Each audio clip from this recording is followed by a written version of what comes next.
If you find that you are unable to attend your assigned Mass, it is your responsibility to find a substitute. Please use the scheduling program to locate a substitute as necessary.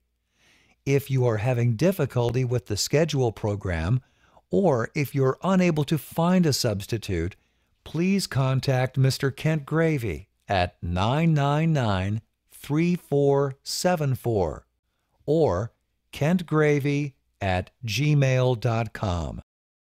Arrive at the sacristy at least 15 minutes before Mass. Sign the altar server's sign-in sheet and dress for Mass. The color of your cincture should match the color of the celebrant's vestment. Light candles. Make sure the following are on the small credence table: gold pitcher and matching bowl, cruet containing water, small hand towel. Plan with the other altar servers who will be the cross-bearer, who will be the altar server number 1, the position to the left of the celebrant during Mass, and altar server number 2, the position behind the ambo. The ambo is the podium from which the Gospel is read during Mass. Altar servers number 1 and 2 should decide who will ring the bells at the consecration. The cross-bearer is responsible for setting up the altar during Mass prior to offertory. A picture showing how the altar is to be set up for each of our priests is posted in the sacristy.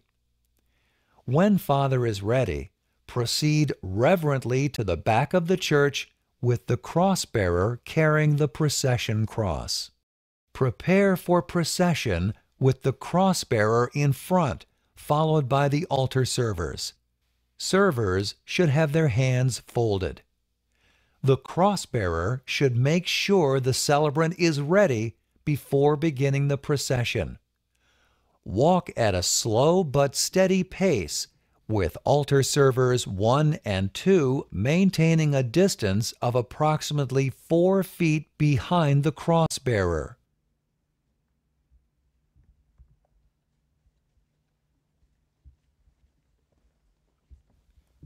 Upon reaching the altar, the cross-bearer pauses in front of the altar, then proceeds to place the cross in the stand. When carrying the cross-bearer never bows or genuflects. The cross-bearer, with hands folded, returns to the front of the altar. Altar server number 2 goes to the front of the altar steps on the left side, and altar server 1 goes to the front of the altar steps on the right side. The cross-bearer and the altar servers genuflect with the celebrant, the priest offering the Mass. Some priests may bow rather than genuflecting. In such event, the cross-bearers and servers bow. Altar server number 2 takes a position to the left of the altar behind the ambo. Server number 1 takes a position next to the celebrant, standing on his left. The cross-bearer takes a position to the celebrant's right. It is very important throughout the Mass that the cross-bearer and altar servers are alert and attentive at all times. The celebrant may be trying to get your attention to do something or get something he may need. Upon arriving at the position to the right of the celebrant's chair, the cross-bearer should pick up the Roman Missal and take a position in front of the celebrant. The proper place to stand is immediately next to the microphone. During ordinary times, green vestments, Easter season and Christmas season, white vestments, the Gloria is prayed. Immediately after the greeting and penitential rite are offered, the cross-bearer will place the Roman Missal on the small bench, pick up the black 3-ringed binder, and return to a position next to the microphone, so the celebrant has the Gloria prayer available. Immediately after the Gloria is prayed or sung, the cross-bearer will again hold the Roman Missal, standing alongside the microphone, so the celebrant can pray the opening prayer. After the celebrant leaves the area of the celebrant's chair, the cross-bearer and altar server 1 move to the kneelers behind the celebrant's chair.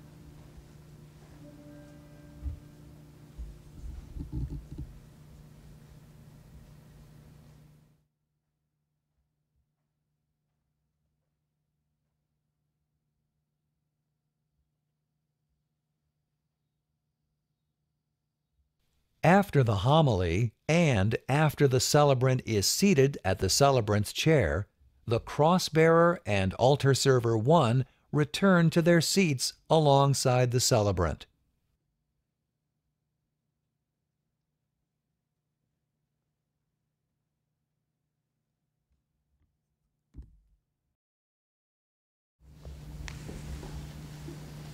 Please turn to profess our faith. I believe in one God, the Father Almighty, Creator in our hearts. We ask this through Christ our Lord. Amen.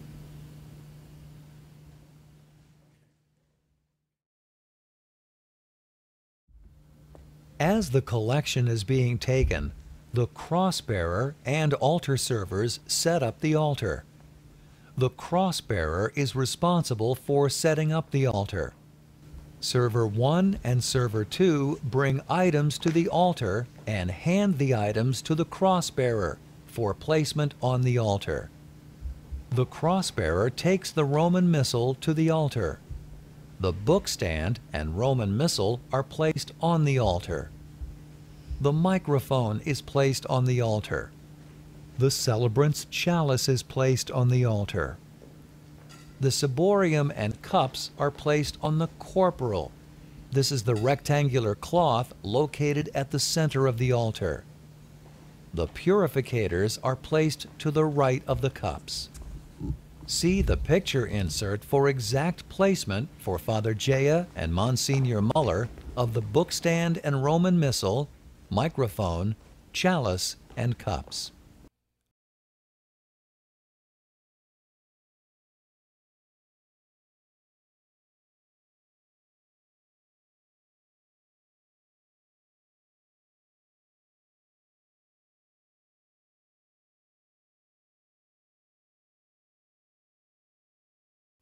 When Father Weiss is the celebrant, the chalice is covered with the chalice veil. Altar server 1 brings the chalice with the veil to the altar and places the chalice on the altar, or hands the chalice to the cross-bearer. The cross-bearer removes the veil, and altar server 1 places the veil on the side altar. The corporal, the white cloth, is located on top of the chalice. The cross-bearer places the corporal at the middle front of the altar. The cross-bearer takes cups, ciboriums, and purificators for the altar servers and places them on the altar.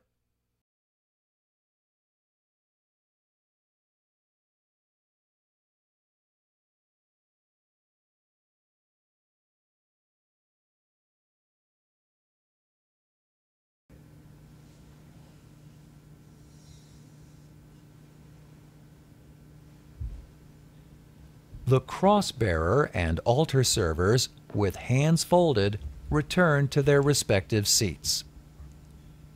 After the celebrant has moved from the celebrant's chair to receive gifts being offered, the cross-bearer takes a seat behind the celebrant's chair. Altar server 1 walks behind the celebrant's chair and joins the priest in front of the altar. Altar server 2, with hands folded, joins the celebrant and altar server 1 in front of the altar. Bow with the celebrant and accompany the celebrant to the front steps of the sanctuary. Servers should stand next to the celebrant, one on his left and one on the right. The celebrant will hand the cruet of wine to one server and the paten bowl to the other servers. Servers then proceed to the altar, walking side by side. The server carrying the paten bowl walks up the steps and hands the paten bowl to the celebrant. The server bows to the celebrant and returns to the credence table. Altar servers, one with the water cruet and one with the wine cruet, proceed immediately up the steps of the altar and stand on the top step of the altar.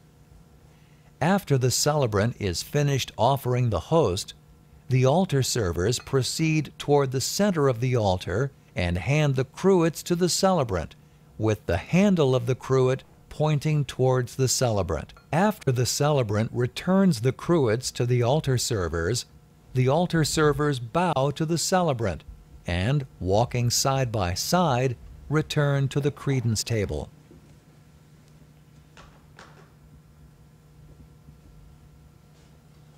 One altar server takes the gold pitcher and gold bowl, and the other altar server takes the small hand towel. The towel is open for the convenience of the celebrant's use. Proceed immediately up the steps of the altar and stand on the top step of the altar.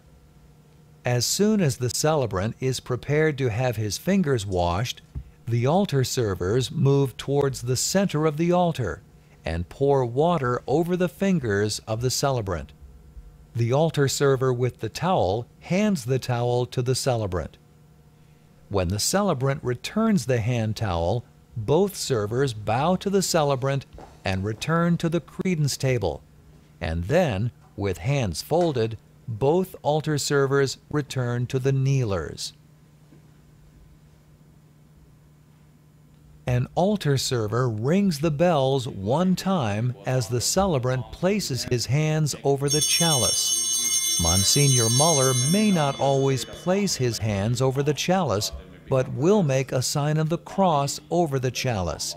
In such an event, the bell is rung when Monsignor makes a sign of the cross over the chalice. The altar server rings the bell 3 times, with a pause between rings of the bells as the celebrant elevates the host.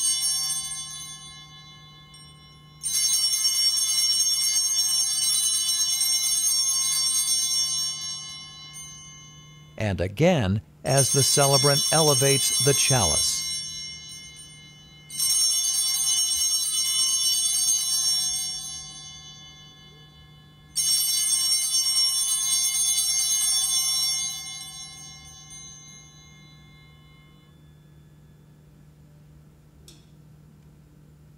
Altar server 1 takes the gold tray and chalice veil, if used, to the altar. The gold tray is placed to the left of the small corporal, which is located on the lower right-hand corner of the altar. The gold tray is not placed on the corporal. The veil, if used, is placed to the left of the tray. Altar server 1 proceeds to the kneelers behind the celebrant's chair. The cross-bearer turns off the microphone and places it on the floor on the left side of the altar. The book stand is turned 180 degrees, so the book stand is open to the congregation. The Roman Missal is placed on the small bench where the Roman Missal was at the beginning of Mass. The cross-bearer returns to the kneelers behind the celebrant's chair. When the extraordinary ministers of Holy Communion have returned their cups to the altar, altar server 2 gets the water cruet from the credence table. Immediately after the tabernacle is closed, altar server 2 takes a position at the top step of the altar. The celebrant will approach the altar server with chalice in hand, at which point the altar server pours water over the celebrant's fingers and is then prepared to hand the water cruet to the celebrant. The celebrant will begin handing items to the altar server: water cruet, cups, cups on gold tray, chalice. The altar server should place these items on the side altar. Altar server 2 will take multiple trips to the altar, removing all vessels from the altar. When finished, the only items left on the altar will be the book stand and candles. Altar server 2 returns to position on the kneeler behind the ambo.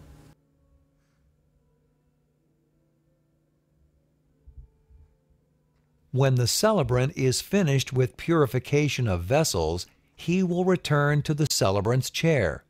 After the celebrant is seated, the cross-bearer and altar server 1 return to their seats next to the celebrant.